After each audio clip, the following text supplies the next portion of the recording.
Comrade राजा का बहुत बहुत शुक्रिया अदा करना चाहता हूं कि आज उन्होंने हमारी पूरी टीम को इतने गर्मजोशी के साथ उन्होंने रिसीव किया और हमारी काफ़ी अच्छी चर्चा हुई। ये बिल्डिंग में मैं पहले खूब आता रहता था और उनकी पूरी टीम के साथ मेरा बहुत पुराना रिश्ता है। सीएम बनने के बाद शायद पहली मेरी विज़िट मेरी पहली विज़िट है, लेकिन जब एनजीओ में मैं काम किया करता था तो उनकी वाइफ के साथ भी, कॉमरेड एनी राजा के साथ भी हम झुग्गी बस्तियों में खूब काम करते थे। सो बहुत पुरानी दोस्ती है, बहुत पुराना रिश्ता है। आज वापस इस बिल्डिंग में आके पुरानी यादें भी ताज़ा हुई और बहुत अच्छा लगा आपसे मिलके एज ए सीएम। सो मैं बहुत बहुत शुक्रिया अदा करता हूँ कि सीपीआई ने अपना सपोर्ट अनाउंस किया है आम आदमी पार्टी नहीं, दिल्ली के लोगों के लिए। दिल्ली के 2 करोड़ लोगों का ये जनतांत्रिक अधिकार है, दिल्ली के लोगों का ये हक है कि जिस सरकार को, आज हमारी सरकार है, कल किसी की भी सरकार हो सकती है, तो जिस सरकार को वो चुन के भेजें उस सरकार को काम करने की सारी शक्तियाँ होनी चाहिए, पावर होनी चाहिए। ये तो एक बेसिक जनतांत्रिक अधिकार है जिसको छीना गया है।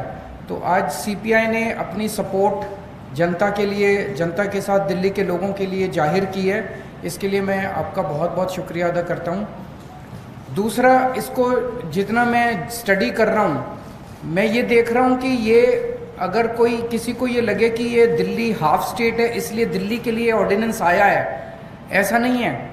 ये इस किस्म का ऑर्डिनेंस राजस्थान के लिए भी आ सकता है, for all the subjects in the concurrent list. ये पंजाब के लिए भी आ सकता है, हरियाणा के लिए भी आ सकता है, तमिलनाडु के लिए भी आ सकता है, केरला के लिए भी आ सकता है। कोई भी फुल स्टेट की सरकार ये ना समझे कि ये दिल्ली का मामला है। दिल्ली से तो इन्होंने शुरुआत की है, दिल्ली एक प्रयोग है।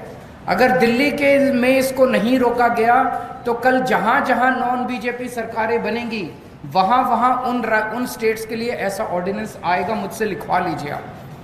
तो सबको मिलके, पूरे देश के 140 करोड़ लोगों को मिलके, सभी पार्टियों को मिलके इसका विरोध कर। इन्होंने केवल सुप्रीम कोर्ट के आदेश को ही खारिज नहीं किया, इसमें 3 और ऐसी प्रोविजंस इन लोगों ने डाली है जिससे दिल्ली सरकार लगभग खत्म हो जाती है।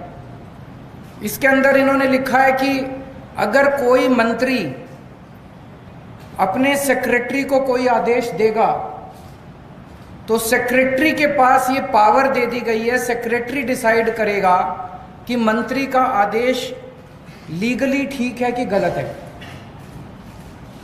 अगर सेक्रेटरी को लगता है कि मंत्री का आदेश लीगली ठीक नहीं है तो सेक्रेटरी मंत्री का आदेश मानने से इनकार कर सकता है। ये दुनिया के अंदर पहली बार हो रहा है कि सेक्रेटरी को मंत्री का बॉस बना दिया।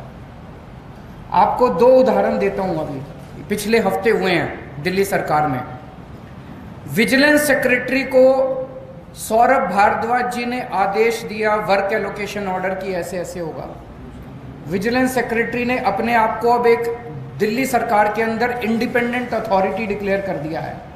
वो कह रहा है कि इस ऑर्डिनेंस के आने के बाद मैं ना तो चुनी हुई सरकार के प्रति जवाबदेह हूं और एलजी के प्रति भी जवाबदेह, मैं उस अथॉरिटी जो बनाई है उसके थ्रू जवाबदेह हूं। तो डे टू डे फंक्शनिंग के लिए विजिलेंस सेक्रेटरी कह रहा है मेरा कोई बॉस नहीं है, now I am an independent authority.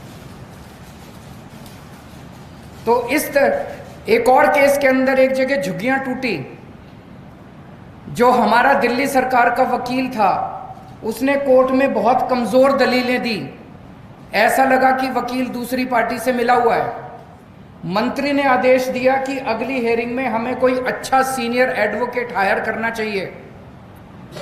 तो सेक्रेटरी फाइल पे लिखती है कि वकील हायर करने का प्रेरोगेटिव सेक्रेटरी का है, मंत्री मुझे आदेश नहीं दे सकता कि कौन वकील हायर करना चाहिए, इसलिए आपका आदेश इलीगल है, मैं आपके आदेश को नहीं मानती। ऐसे सरकार कैसे चलाएंगे? अब तो हर सेक्रेटरी ये डिसाइड कर रहा है कि कौन सा आदेश लीगल है और जिसको मर्जी इलीगल डिक्लेयर कर देते हैं। बस अब सेक्रेटरी की डिसीजन फाइनल है, वो सुप्रीम कोर्ट, हर सेक्रेटरी सुप्रीम कोर्ट का जज बन गया है। एक और इसके अंदर प्रोविजन है, चीफ सेक्रेटरी को ये पावर दे दी गई है कि वो डिसाइड करेगा कि कैबिनेट का कौन सा डिसीजन लीगल है और इलीगल है। कैबिनेट सुप्रीम होती है, जैसे देश की कैबिनेट सुप्रीम है, राज्य की कैबिनेट सुप्रीम होती है। अब इसके अंदर ये पावर दे दी गई है, चीफ सेक्रेटरी तय करेगा कि कैबिनेट ने अगर कोई निर्णय लिया तो चीफ सेक्रेटरी डिसाइड करेगा कि वो निर्णय लीगल है कि इलीगल है। अगर उसे लगता है कि इलीगल है तो वो एलजी को रेफर करेगा, और एलजी को पावर दी गई है वो किसी भी कैबिनेट के डिसीजन को पलट सकता है। आज तक भारत के इतिहास में, दुनिया के इतिहास में ऐसा कभी नहीं हुआ कि ब्यूरोक्रेसी को मंत्री के ऊपर सेक्रेटरी को बिठा दिया और कैबिनेट के ऊपर चीफ सेक्रेटरी को बिठा दिया। ये आज तक कभी नहीं हुआ। एक और इसके अंदर प्रोविजन है कि दिल्ली सरकार में जितने कमीशंस हैं, जितनी अथॉरिटीज हैं, स्टैट्यूटरी अथॉरिटीज हैं, जितनी बोर्ड्स हैं, उन सब का गठन अब केंद्र सरकार करेगी। तो दिल्ली जल बोर्ड का गठन अब केंद्र सरकार करेगी, तो वही चलाएंगे फिर water sector. Delhi transport corporation का गठन अब केंद्र सरकार करेगी, तो वही चलाएंगे transport sector. Delhi electricity regulatory commission का जितने लगभग 50 से ज्यादा कमीशंस और अलग अलग सेक्टर्स के, वो सारे अब केंद्र सरकार गठन करेगी। तो दिल्ली सरकार क्या करेगी? चुनाव क्यों कराते हो? तो ये बहुत ही खतरनाक अध्यादेश है। इसका जितना हम इसमें पढ़ रहे हैं, जितना इसके अंदर जा रहे हैं, उतना ये लग रहा है कि ये बहुत ही गलत नीयत के साथ बनाया गया है। भारतीय जनता पार्टी को दिल्ली की जनता ने कई बार हराया है, बार बार हराया है, और इतनी बुरी तरह से हराया है। एक बार 3 सीट दी 70 में से, एक बार 8 सीट दी 70 में से, उसके बाद एमसीडी के अंदर हराया। तो दिल्ली के चुनाव वो जीत नहीं सकते, तो बैकडोर के थ्रू वो दिल्ली को चलाना चाहते हैं। ये गलत है। जितनी भी पार्टियों ने सपोर्ट किया हमें, हम उन सब के शुक्रगुजार हैं। मुझे उम्मीद है कि सुप्रीम कोर्ट के अंदर भी हमें न्याय मिलेगा, और राज्यसभा के अंदर भी जब ये बिल आएगा तो इस बिल को हराया जाएगा।